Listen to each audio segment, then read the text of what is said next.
फिर सुखदेव कहते हैं राजन, एक उत्तानपाद नाम का राजा है कि प्रियव्रतोत्तान पादों शत्रुपापते सुतो वासुदेवस्य कलया रक्षायां जगतस्ततो।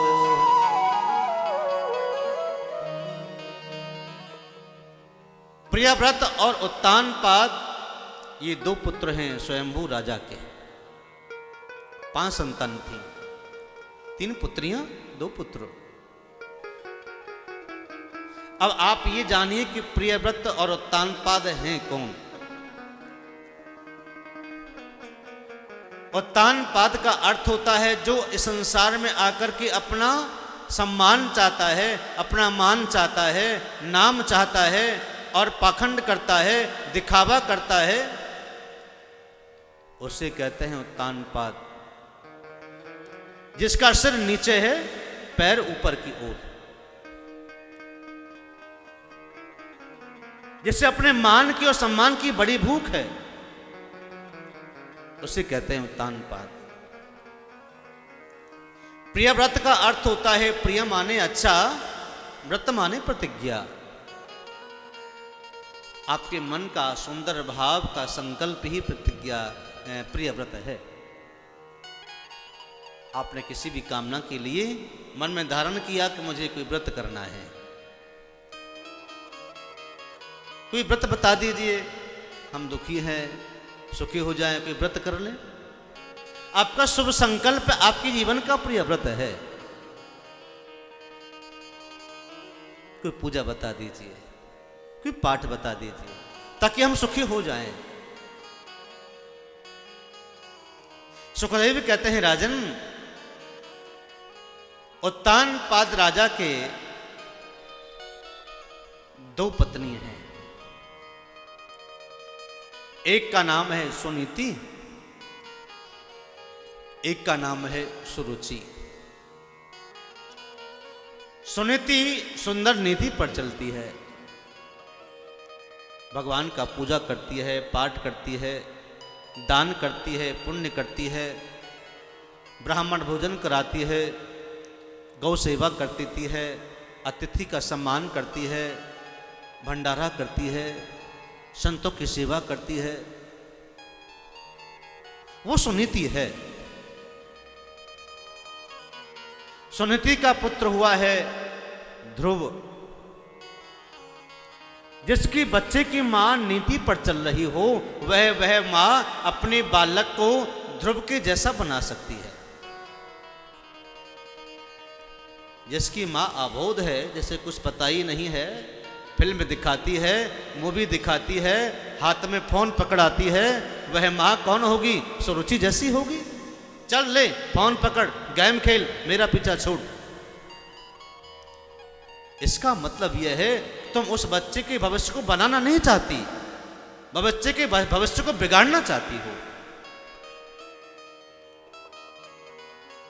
बच्चे का जो बाल्यकाल होता है बड़ा कोमल होता है। जो तुम सिखाओगी वह बालक सीख जाएगा, जो दिखाओगी वह उसके मन में उतर जाएगा।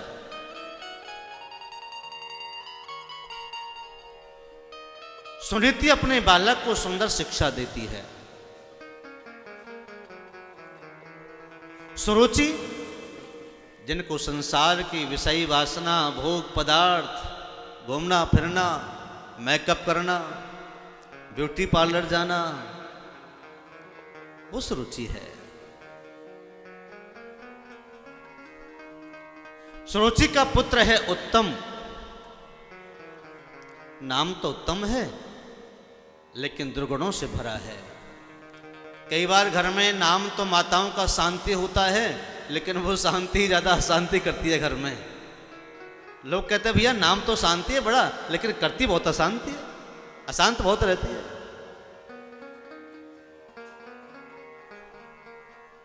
नाम उत्तम है लेकिन दुर्गुणों से भरा है, क्योंकि मां ने उस बालक को संस्कार नहीं दिए। सुनीति अपने बालक को संस्कार देती है बेटा बड़ों का सम्मान किया करो, बेटा अतिथि घर में कोई आए, संत का आए, कोई रिश्तेदार आए, सभी के चरण छुआ करो, पैर छुआ करो, कोई घर में आए तो उसको जल दिया करो, भोजन कराया करो, पास में बैठ कर के मीठी मीठी बातें किया करो, अच्छे संस्कार दो। क्रोध नहीं करते, भगवान के मंदिर जाओ, भगवान को मंदिर में जाकर के बच्चे को दर्शन कराओ और परिचय कराओ देवताओं का। ये राम जी हैं, ये श्याम जी हैं, देख देख काऊ, देख देख गाय। बाल्यकाल की बताई हुई आपकी जो बातें हैं बच्चे की जहन में बैठ जाती हैं, हृदय में उतर जाती हैं, वो कभी नहीं भूलता।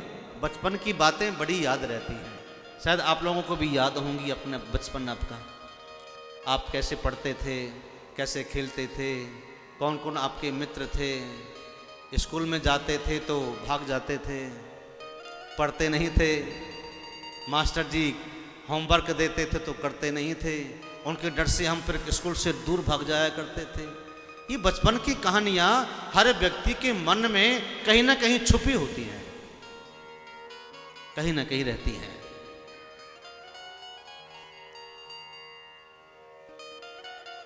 सुनीति सुंदर शिक्षा देती है।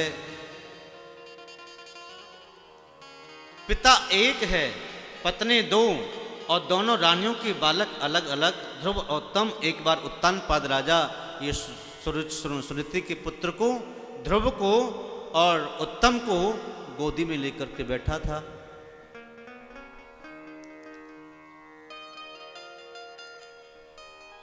तो पानी पीने के लिए ध्रुव नीचे उतर गया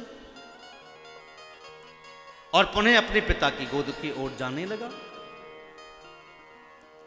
उसी समय आ गई कौन? सुरुचि। सुरुचि चाहती नहीं है कि सुनीति भी मेरे साथ रहे, बिल्कुल नहीं चाहती।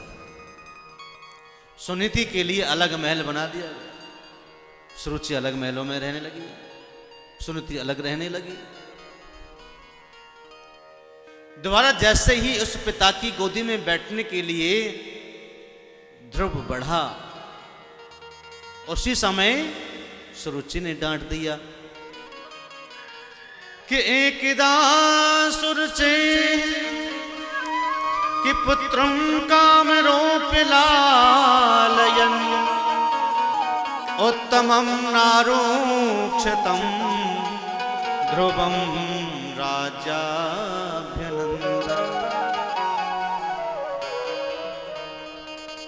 ध्रुव ठहरो, रुकिए। तुम अपने पिता की गोदी में बैठना चाहते हो? नहीं नहीं नहीं नहीं, तुम इस पिता की गोदी में नहीं बैठ सकते। ध्रुव ने कहा मैया क्यों? क्या ये मेरे पिता नहीं है? क्या इस पिता की गोदी में बैठने का अधिकार मेरा नहीं है?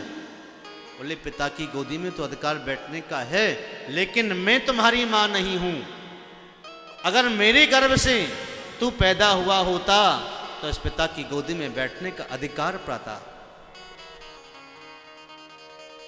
तू मेरे गर्भ से पैदा नहीं हुआ, मेरे गर्भ में आएगा तो इस पिता की तुझे गोदी मिलेगी। जा मेरे पिता की, इस पिता की गोदी में बैठने के लिए, मेरे गर्भ में आने के लिए तू उपासना कर, तप कर।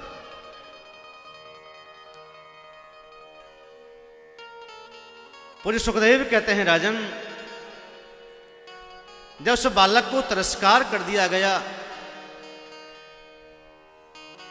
कि बालों असीबतुनात्मा मन्य स्त्री गर्भ संभृतम नूनं वेद भवान यस्य दुर्लभे अर्थे मनोरथ। सुरुचि ने कहा बालक, इस मनोरथ को प्राप्त करने के लिए इस पिता की गोदी में बैठने के लिए मेरे गर्भ में आना पड़ेगा। अब इसका मतलब तो सुरुचि ने अपना गर्भ भगवान से भी ऊंचा बता दिया। राजा परीक्षित ने पूछा कि पूज्य सुखदेव, मुझे समझ नहीं आया, क्या उस सुरुचि की कुक्षा में जाने के लिए, गर्भ में जाने के लिए क्या भगवान का तप करना पड़ेगा, साधना करनी होगी? क्या सुरुचि को लगा कि मेरा गर्भ और इस पिता की गोदी तप से भी बढ़कर के है? जब ये बातें आकर के ध्रुव ने सुनीति को सुनाई, बालक रोने लगा। ध्रुव ने कहा, मां, मैं बदला लूंगा, मेरा अपमान किया है, मैं सहन नहीं कर पा रहा हूं। कि मां मंगलम तात परेश मुस्था भुक्ति जनो पर दुखस्तता सत्यम सुराचाभितम भवान में यदु दुर्गो गाया उदुरे ग्रही। सुनीति ने कहा, बेटा, कभी भी किसी के प्रति अमंगल की कामना मत करना, किसी को गाली मत देना, कभी किसी का बुरा मत करना, ये अच्छे लोगों के लक्षण नहीं है। कर सको तो भला कर देना। सच में तो उसी की मां की कुक्षा धन्य है और वही मां पुत्रवती कहलाने के योग्य है जिसका बालक सुपात्र हो। कि पुत्रवती युवती जग सोई, पुत्रवती युवती जग सोई, पुत्रवती युवती जग सोई, पुत्रवती युवती जग सोई, रघुपति भगत जासु सुत होई, रघुपति भगत जासु सुत होई।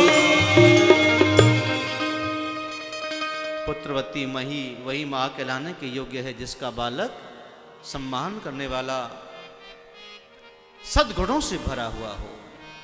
सब्सक्राइब करें रामकृष्ण शास्त्री जी के YouTube चैनल को और हमारे वीडियोस को सबसे पहले देखने के लिए बेल आइकन को दबाना न भूलें।